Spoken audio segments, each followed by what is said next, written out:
let's try another example. Eto, tumang to.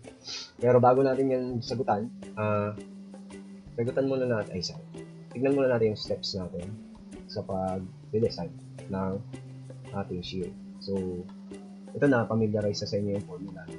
Concept na naman ng steps. Okay? So, dapat kasi, naintindihan natin yung scenario loading. So, unang-una, na ginagawa natin ay kinakalculate natin muna yung VU. So, again, papunta tayo ng design. So, sabihin, given dapat ang VU or if so, ay calculate.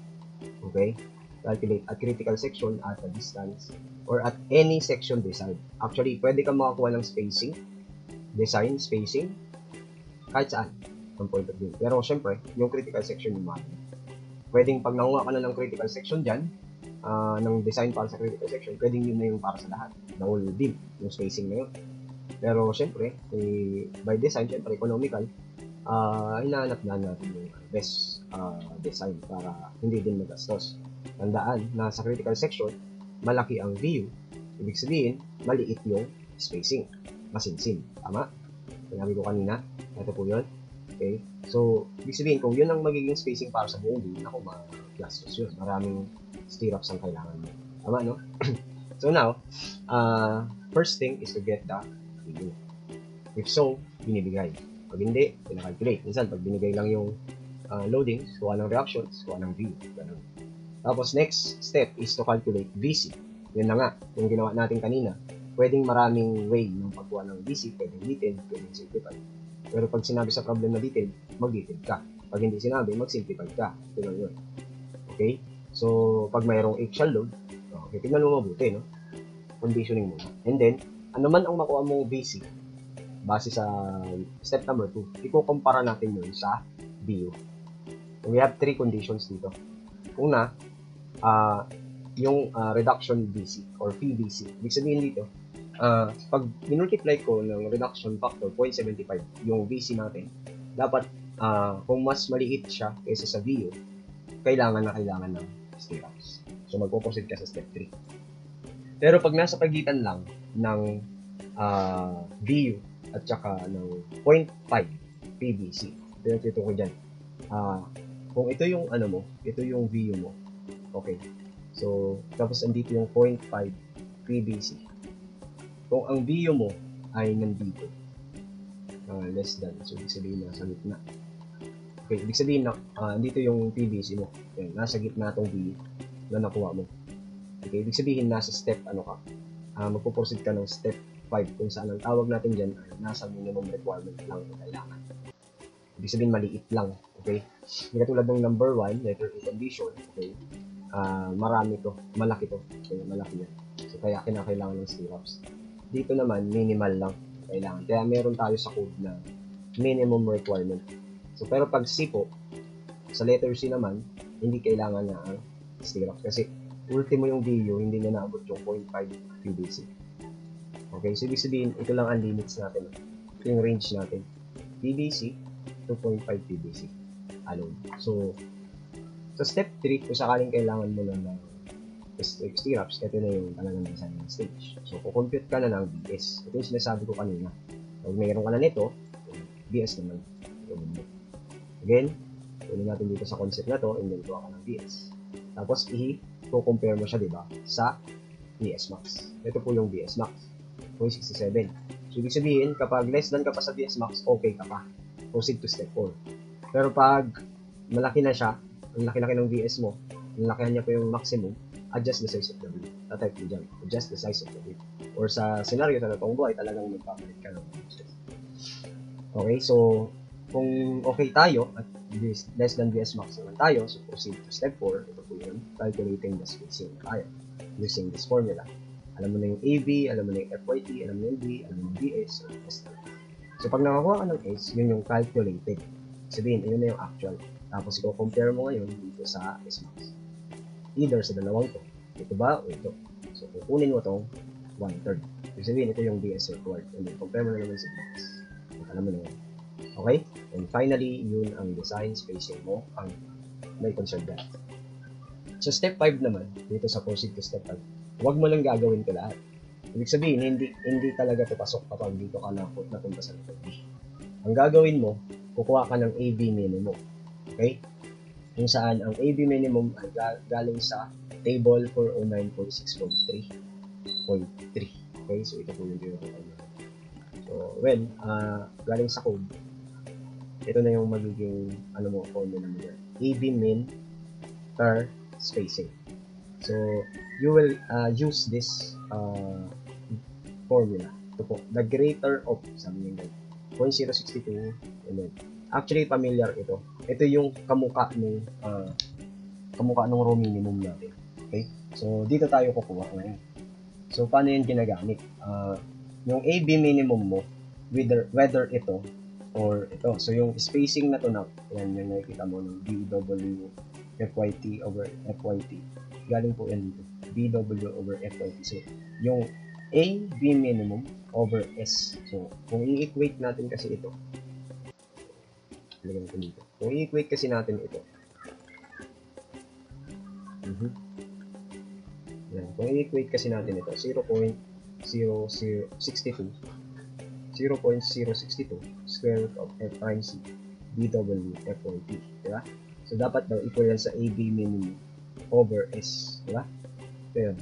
So, ibig sabihin yung S, kabila mo siya. O pwedeng yung S, di ba, ay AB minimum over that. Okay, over this value. So, makakuha ka ng spacing para sa minimum requirement. So, kailangan mo munang i-testing. Alin dito sa dalawa yung pinakamalaki. At yun po yung gagamitin mo. Yun yung mag-go-go-go.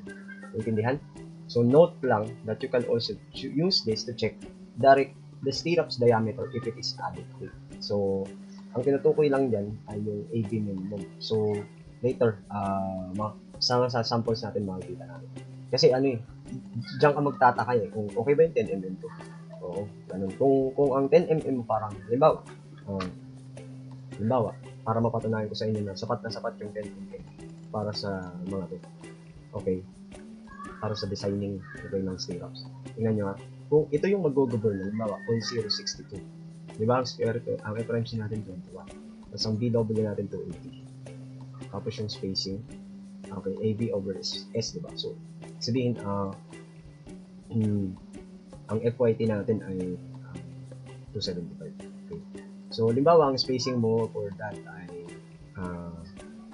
200. Okay, ito yung value. So, ito yung required AB minimum. Diba? Store natin sa A. So, ibig sabihin, nasa 57.857 lang yung kailangan mo para sa spacing na 200. Tignan nyo yung area na mag-generate ng 10 mm na stirrups. 10 squared pi over 4. Times 2, diba? Kasi dalawang leg. 157.079 sa 200 mm spacing yun. So, ibig sabihin, malaki na yung spacing. Ibig sabihin, sobra-sobra pa yung 10 mm. Bakit ka pa mag-12? Diba? Parang ganun. So, 157 ang capacity mo, pero ang nire-require lang sa'yo is 57. Tama? O 54. 54 ba? Or 57. So, yun po yung tinutukoy ko kanina. Magsimula ka na sa 10 mm. Okay na tayo dyan. Kaya nga pag bibinigay, 10 mm. So, yun. Any question? Okay. So, yun po yung concept. So, ngayon, let's try. Dito na tayo mag-sample. So, following these steps. Using these situations. Okay? Using the situations. Okay, so we have how many cases? 1, 2, 3, 4, 5. 5 cases. So, isa ang given. Okay. Iba-iba lang ang scenario ng given. So, ito natin ilagay. Yan. So, a rectangular beam has the following properties. Yan. May BW tayo. May BW tayo. Effective depth of 525. Prime C, and then diameter stirrups. Kompleto diba? So, ang titingnan na lang natin is, this example is for the sake na maintindihan natin yung theoretical at saka paggamit yung formula. Okay? So, sabi niya, determine the required spacing of vertical stirrups. So, designing na tayo talaga dito. At the critical section. Okay? So, determine the required spacing of vertical stirrups when the required shear strength, VU, is 40. Diba? So, Well, ang gagamitin mo dyan, di ba, mapapatanong ka, ano kayo gagamitin ko? Simplified? Okay. Ano kayo gagamitin ko yan? Eggshell? So, first thing, wala pong sinabing eggshell. Wala siyang binanggit na may eggshell dito. Second, wala rin sinabi kung detail. So, sabihin, gagamit ako ng simplified. So, gusto nyo na ba ng detail? Pwede din naman. Okay? So, example naman tayo dito. So, ngayon, ang detailed,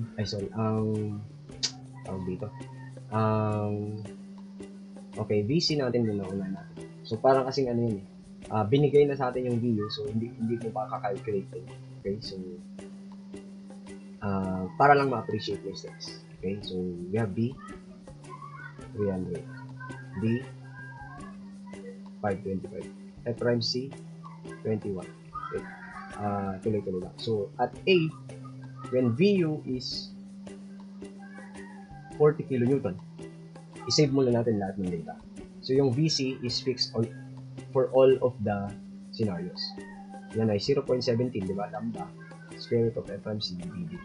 So, VC is equal to, okay, yung B natin ay 300. Yung B natin ay 525. So, meron tayong 122.698 kilonewtons. So, fix na yan. So, actually, ang kukunin na lang talaga natin dito ay PS. Kasi nga, yung ating spacing yung tinitingnan. So, para mo nang ginagawa yung steps na. So, yun po yun. Okay, so, sige, tuloy natin. So, nandito na tayo sa step 2, no? Okay, ngayon, kunin mo yung PBC. Okay, so, this is 0.75 times 122.698. So, ano amount niya? So, 0.75 times 122.698. Ayan, 92.0235. Kunin mo rin yung 0.5 yung basic. Yan yung mga data na kailangan. So, kalahatiin mo lang daw. So, 46. So, ibig sabihin, kung fix na tong VC natin along all scenarios, fix dito. So, ibig sabihin, yung 40 kN, saan siya mag-fall? Okay? So, nakikita natin dito na nag-fall siya, yung VU natin is nag-fall sa less than now. Okay? Ibig sabihin, hindi niya nga naabot tong 0.5 PVC. So, less than siya ng 0.5 PVC. Therefore, ang ating conclusion dyan, stirrups are not required. Kapag 40 kN pa lang yung dinadala natin. Okay? Yun. Sabihin, okay pa yung beam. Kaya pa niyang i-resist yung 40 kN. So, letter B. So, letter B naman, 90 kN. So, palaki ng palaki. Tignan nyo niya. So, okay tayo. BC ganun pa rin. Yung PVC ganun pa rin. 0.5 PVC ganun pa rin. Pero saan na nag-pull yung 90 kN natin? So, nakita natin na si VU ay less than ng PVC. Pero, greater than siya sa 0.5 PVC. Ibig sabihin, nasa gitna siya. Yun yung sinasabi natin dito. So, letter B siya. So, therefore, minimum required ang kailangan. Okay? Minimum area of shear reinforcement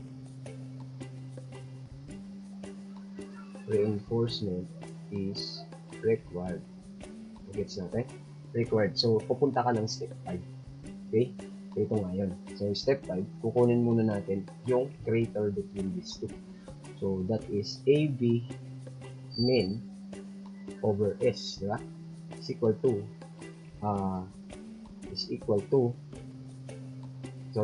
mali. Kunin natin direct tayo na yun. So, kunin natin ito. Ayan.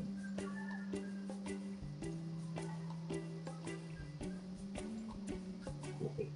So, our AV min should be okay of greater between the two. So, hindi natin masulat. Unahin natin yung AV min AB min over S.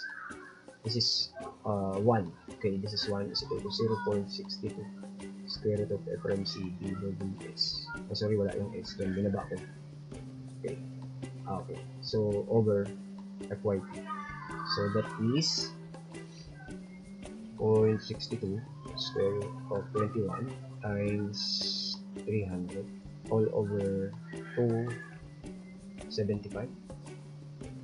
May FY natin. FYT is 275. So, we have 3.099. Buti, store mo kaya sa A. So, i-store ko sa A total. While the AB mean 2 is 0.35. 0.35 DS or DW over FYT. So, that is 0.35 times 300 divided by 270. 0.381. Store natin sa B. So, kung titingnan, ang maximum value or the greater value is yung pangalawa. Okay? Yung pangalawa. So, So, kukunin natin yung value ng malaki. So, then kukuha tayo ng spacing. So, AB minimum over S is equal to 0.3. Ay, sorry. Ano nga ba yung lowest? B? 0.381. 0.35 times 300 over FYT 0.381. Tapos yung isa 0.062 pala dapat ito. Panan laki. 0.062. Bili natin 0.062 square root of 21 times 300 over 270. 309.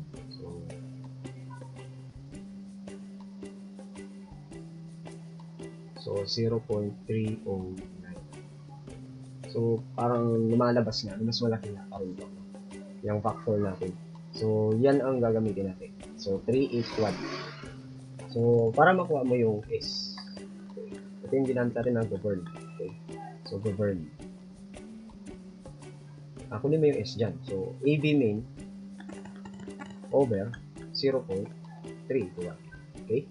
So yung gagamitin mo sa AB min, yung stirrups na pinapagamit sa atin, which is 10 squared over 4 times 5 times 2 legs. Okay? 2 legs yan. Okay? U stirrups. Binanggit niya eh. Determine the required spacing vertical. U stirrups. Ibig sabihin, ang gagamitin natin stirrups ay U. Ibig sabihin, U. Okay, ito. U. Okay? So, dalawang legs. Pwede rin yung stirrups yan, pwede rin tawagin hook. Ang hook naman ay yung rectangular, yung nakapalibot. So, pag naggawa tayo ng stirrups, dapat naka-hook. Ganyan, naka-hook siya doon sa main bar na kaganyan. Okay. Yan ang tamang pag-hook sa stirrups. Hindi po yung, alam mo yun, niyakap lang, ganun. Tapos nito ganyan. Okay, hindi ganyan. Walang lakas yan, dapat ganito. So, anyway, that is 2. So, ibig sabihin, all over 0.381. Okay? 0.381. So, that is stored at D, right? So, yeah.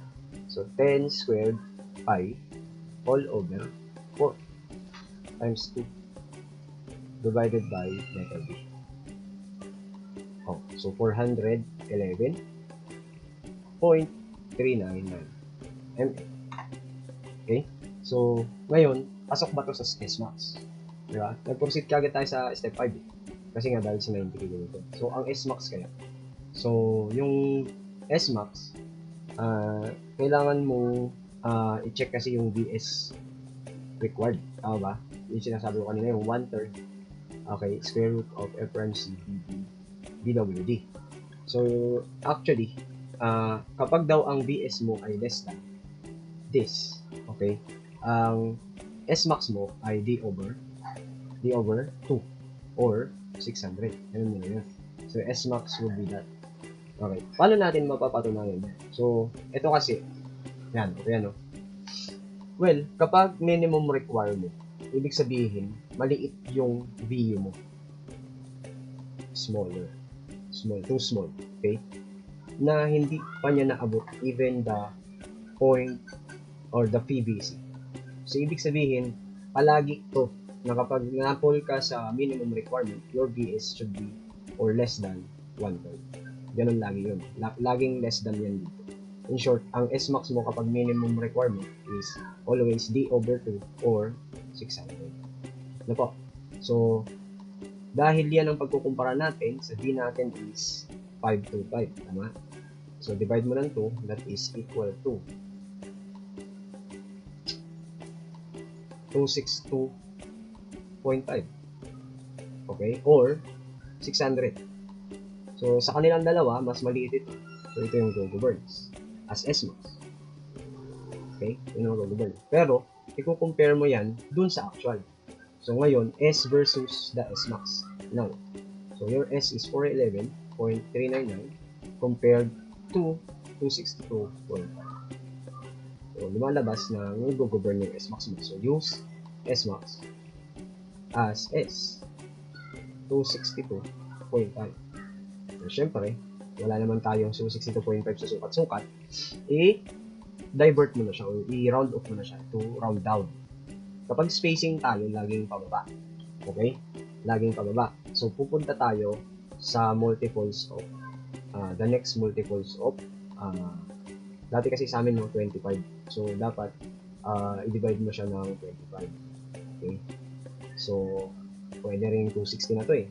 Or say, 260 mm.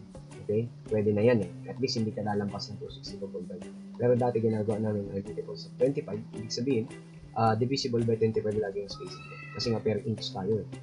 So, 262.5 parang ganito. Divided by 25. So, we have 10.5. Diba? Kunin mo yung whole number natin. Times mo ng 25. Yan. Multiples of 25 yan. So, nakasiling ka ngayon sa 5. So, or say, 250. Okay? Kasi ito itong di hamak na mas maliit po sa 260. Mas safe ito. So, ganun. Kaya use S. Finally, we have 250. Yan yung ating multiples of 25 na sagot. Pero actually, ito pa nga lang. Tapos na eh. 262, pasok na yan. May points na yan. So, kung sinabi mong say 260, pwede rin. Kung sinabi mong 250, pwede rin. Pero mas recommend ko sa inyo na mag-multiples of 25 except kapag sobrang liit na ng nakuha mo spacing like 53. Multiples of 25 pa yan. Natural, 50 din ang lalabas. So, halimbawa, 27 mm ang nakuha mong spacing. Divide mo ng 25. So, parang 1 point something. So, 25 na lang yan. No? 32. Halimbawa, nakuha mo 32 mm. Oh, multiples of 25 mo na lang ba yan? Pag ganito, pwede na yung 30. Huwag mo na yung multiples of 25. No? Kapag maliliit na bagay. Okay? Pero pag ganito na malalaki yan, pwede ka mag-multiples of 20. So, apply na tayo ng para sa minimum requirement. While the next one is letter C. So, sa letter C naman, 120 kilonewtons. VU is equal to 120 kilonewtons. So, yung VC mo, ganun pa rin. Hindi nagbago. Simplified pa rin. So, ito pa rin. So, 122. So, ibig sabihin yung PVC mo, ganun pa rin. Okay. Yung problema yan. Okay. Ganun pa rin tayo. Okay. So, yung PVC mo, okay. Tapos yung 0.5 PVC mo, ganun pa rin din. So, 92 at saka 46. 92 point something tsaka 46 point something. So, yung 120 mo, saan na magpapol yan? So, that is, VU is greater than na PVC. Okay? Of course, kung greater than PVC, malamang mas greater than siya sa 0.5 PVC. Diba? So, ibig sabihin, dito ka na sa step 3. Okay? So, ibig sabihin, eto na, tutuwa na to. Kailangan na talaga ng stirrup. So, pupunta ka ngayon sa step 3. So, yung step 3 ay kukuha tayo ng PS. So, that is the next step. Using the formula is, so this is equal to VU over reduction minus PC. Okay? So, our VU is 120 kilonewton over 0.75 minus PVC. Sorry, BC, 122.6. So, yan sinasabi ko po na pagkuha muna ng mga VS. So, galing sa given na VO or calculated VO. So, that is divided by 0.75 minus 122.698. So, 37, no? 37 kilonewtons. Well, actually, ano din yan? Malaki din yan.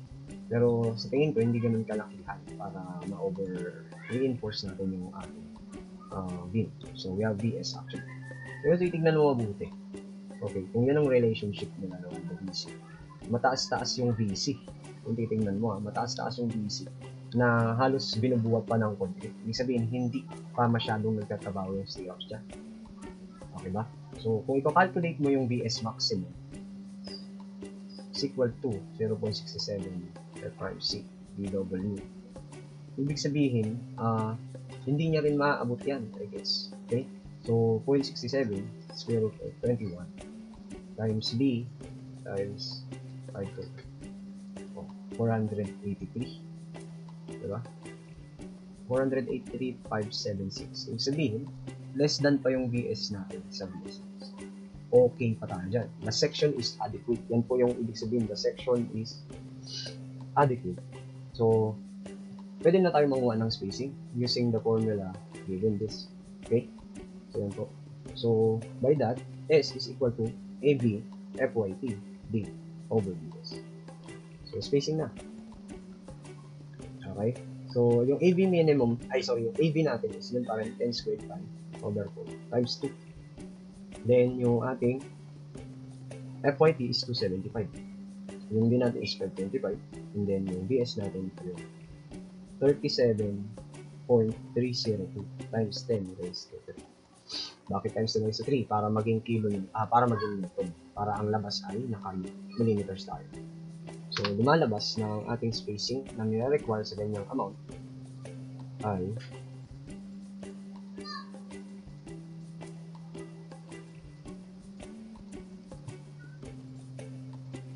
okay. So, divided by 3730. So, 607.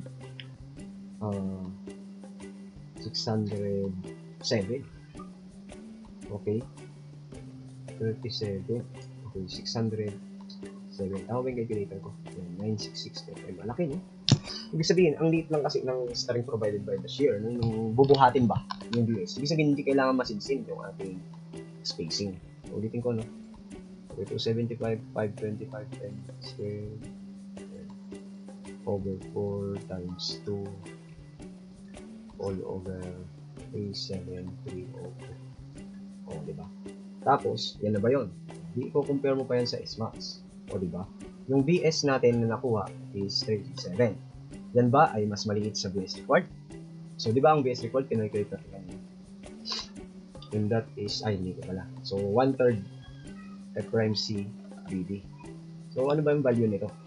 Ang value nito ay 1/3 square root of 21 times 300 times 240.585. Ibig sabihin, yung ating VS ay maliit pa rin. Okay? Sa VS required. Okay? Therefore, our S-max should be equal to just D over 2 or 600. So, again, D over 2 is 262.5 mm. Again, ito pa rin yung nanalo, maliit. Tapos, i-compare mo dun sa actual S, ito pa rin yung nanalo. So, ang S natin, use S, as 262.5 mm or 250.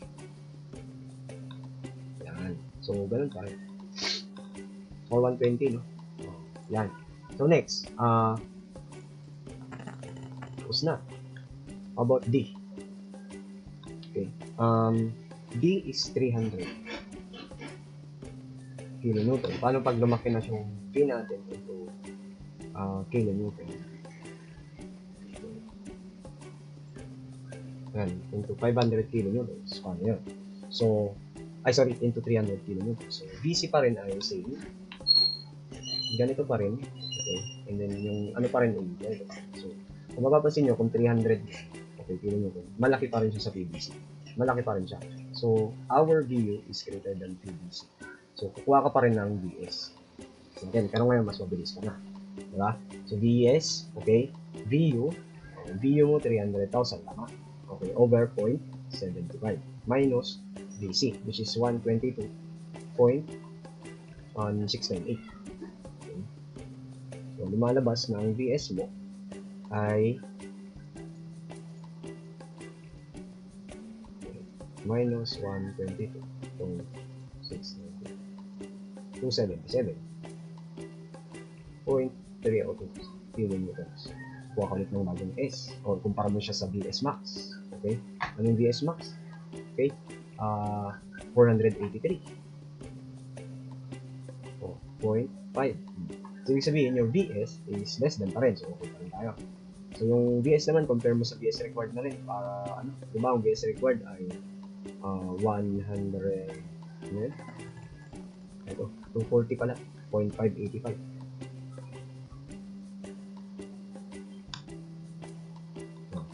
So, yung VS mo, 277, so greater na. Okay? So, expect mo mamaya, ang S-Max mo ay D over 4 na, or 300. So, yun lang yan. Okay? So, kuha muna tayo ng S. Ang S natin ay, again, AV, FYP, D, over DS. Na? So, yeah. So, actually, ito lang din yun. Pinalitan lang natin yung ilalim. 10 squared pi all over 4 times 2 times 275 times D 525 divided by DS 277 340. So 81.782 mm. Okay? So, well, i-compare natin yun sa S-Max. Ang S-Max natin ay D over 4. So, 525 over 4. 131 ito. 0.25 or 300. So again, sa kanilang tatlo, yung pinakamaliit ang kukunin mo. So ito po yung pinakamaliit. So use 81.782 mm or divisible by 25. 80 yata. Pasok yung 80. Or say 80. 81.78 divided by 25. 3 times 25. 75 pala. Okay, 75. Or 80 or 75. Ito, pag multiple sa 25, 75. Pasok na yan. So, okay tayo dito. So, nakaapat na tayo. Diba? Paulit-ulit lang. So, actually, depending nga lang yun sa video. Ito kasi binibigay na. So, paano kung kinuha. Diba? So, pag E naman, yan, pag 500 na, ano kaya mangyayari? So, parang kung titingnan mo, lumaki yung video. Tingnan mo, malaki din siya sa PVC. Kasi ang PVC mo is 900. 92 lang, di ba? So, okay. Step 3 pa rin tayo. Pero kung titingnan mo sa VS Max, kapatid, ang VS Max natin ay 483 lang. Ibig sabihin, yung video natin ay sobrang laki. So, if you recalculate VS for 500 kN, ang lalabas na 500 o yung 0.75 minus 122.9.698. So, lumalabas na 500. 43 pa nga yung ating VS. So, ibig sabihin, greater than VS Max. Therefore, adjust the size. Okay, the size of the beam. Tapos na yun. Okay, ang gagawin ng designer, magpapalit ka ng beam size. Pag nagpalit ka ng beam size, madadaman yung design ng bending, moment. So, ganun yun. So, balik ka sa simula. Parang ganun. Okay? So, that's it. How we apply the steps.